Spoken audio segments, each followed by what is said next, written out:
We're live. Jay, think you're gonna are you voting in? You voting in NY? Because that's how we gonna start. Listen, shout out Zohran. How would I make a? I know how to make an S. How would I make a V? We fought with Zohran here, especially with the new information that I found out about him. I actually didn't know much about Zohran Mamdani other than what I was seeing on Instagram and like just on the periphery, because obviously, yeah, I'm based in the DMV. Obviously, the New York mayoral race is not the most, it's not gonna affect my daily life, but I do. There's two things that I really just want to talk about with other people, which is one, obviously this ends up being a litmus test to where, let's call it what it is, like millennial progressivism is going to be able to go, right? Like as we start to become more and more the dominant political force in the United States, I want to be optimistic and say that, hey, we can come back to some of these common sense arguments and win people over, right? Like we gonna get into it in a little bit. We're gonna get a little bit into it. And then on the other tip is that as I put Zohran's aura, like, let me know if you guys agree. Y'all could just let me know if I'm like living out or some shit. But it's giving 04 Obama to me.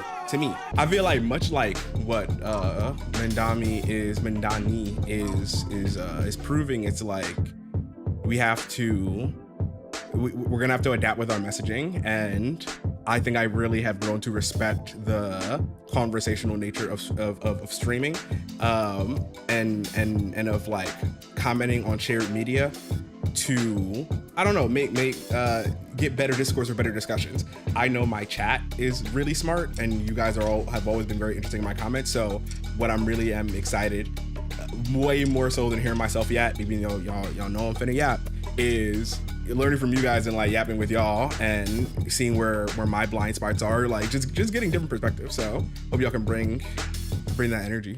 Love getting to chill and stream, super relaxing. The people I watch with are reacting.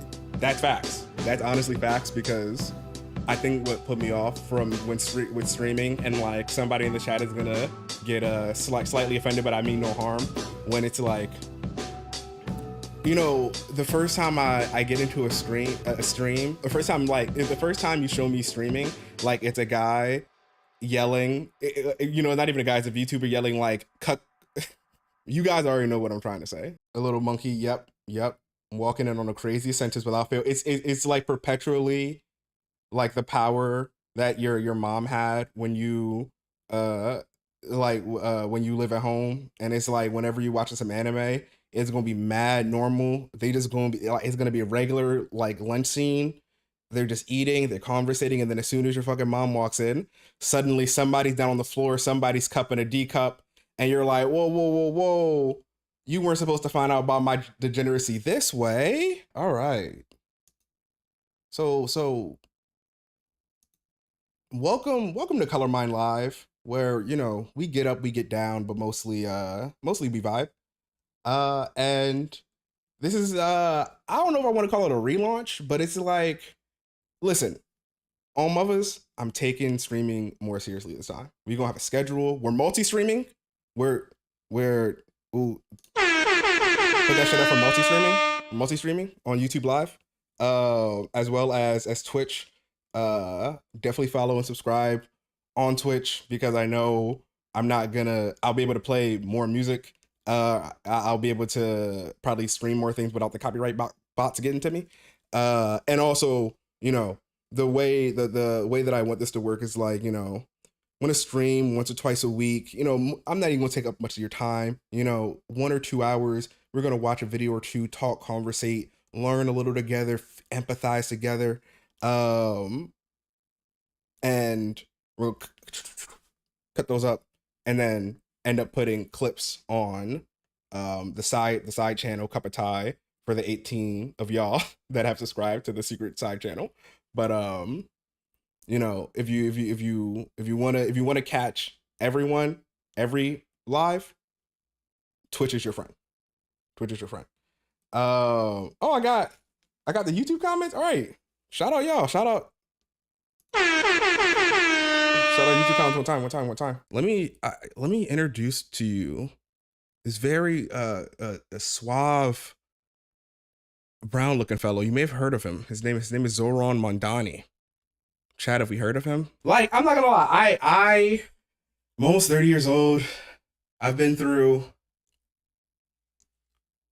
do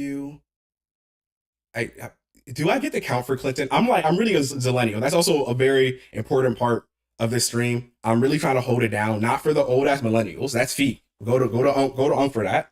Nor am I for really like the Gen Z them. Like I'm here for y'all as like big bro, but like to be honest, hits her with that. What you mean that? The anti-blackness of OBS has to be discussed. Okay, I fixed it, and I know. Oh, I'm so sorry for your ears too, because I screamed like shit when Bellamy came through. But you know, we love when Bestie come through. Anyway, whatever I was saying was that I'm holding down for the millennials. I'm holding down for sandwich people. Go to Turb if you need the Gen Z take. Go to Unk if you need the millennial take. But I'm here for us really in the middle. And I also had not really heard of Zohran Mamdani until the town hall debate or whatever, when like he when he was talking that talk for real. But I never like actually got to hear him speak. And today, this from 8 hours ago, on the day that most likely, like, let's be very serious, Zohran Mamdani is probably going to become the next mayor of NYC. We love plasma. Okay, I actually have probably immediately regretted making that a sound effect. Yeah, I'm changing expeditiously. And then we're gonna watch this video. Yeah, so this was the first time I really heard Zohran talk, and like let's just listen to it first. And on the verge of a victory that will resonate across the country and the world. Make no mistake, this victory will be historic, not just because of who I am, a Muslim immigrant and a proud democratic socialist. Like, it's so, I know I'm pausing already, but like, this is kind of really what I mean, right?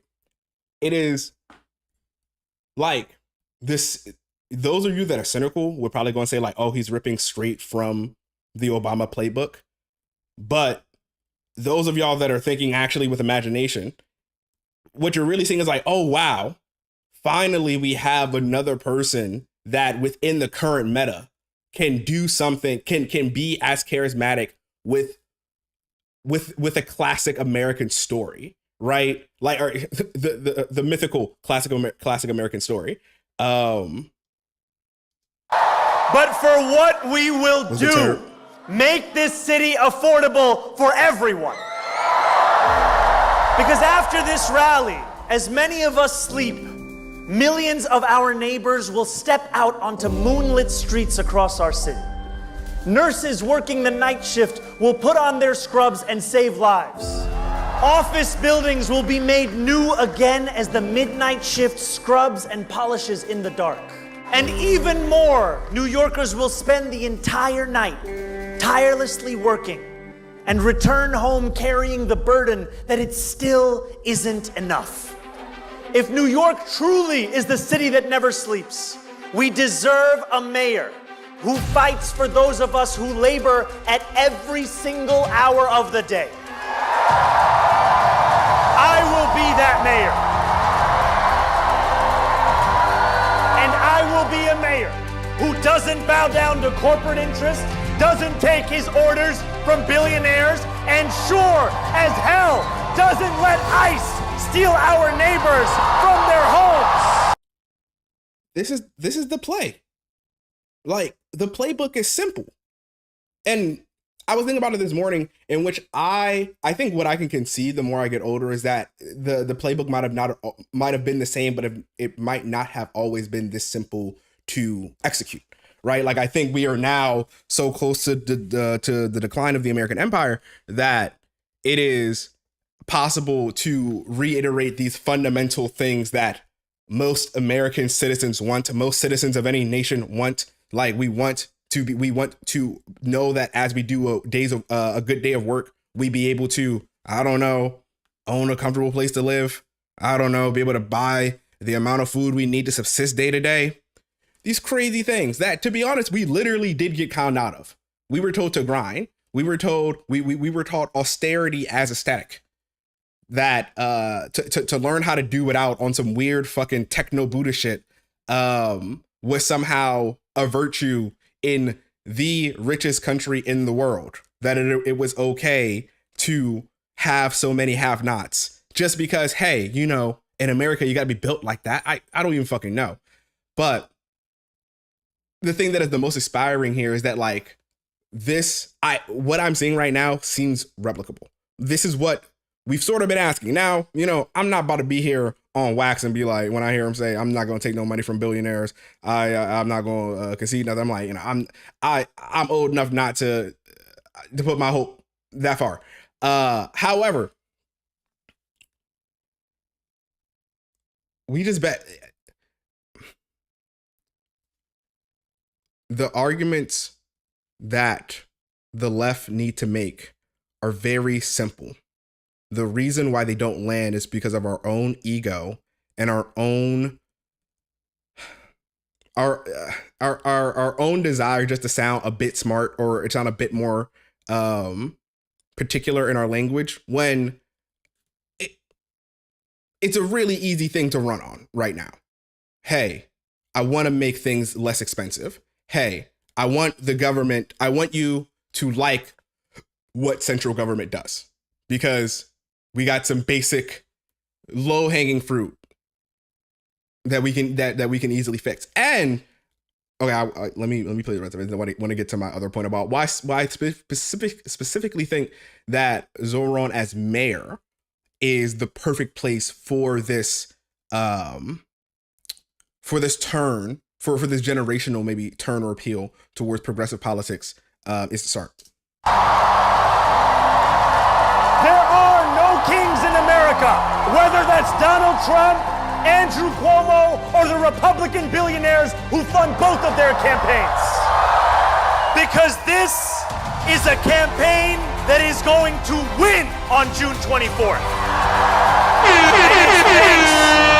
each and every one of you. On election night, after the polls have closed and the results have come in, we will go home.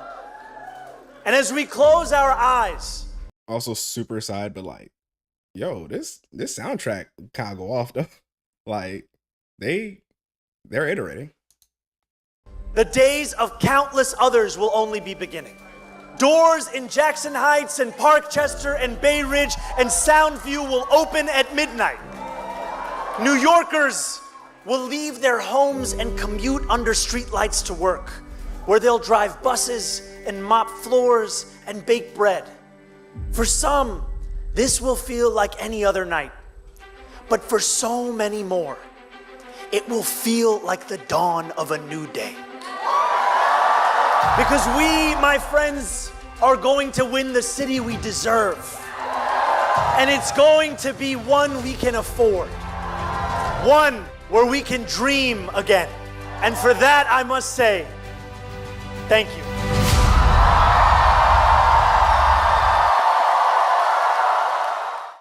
Not the Sweet Victory Band exactly though. We are the stars in the head of all your hands, the last one to fall.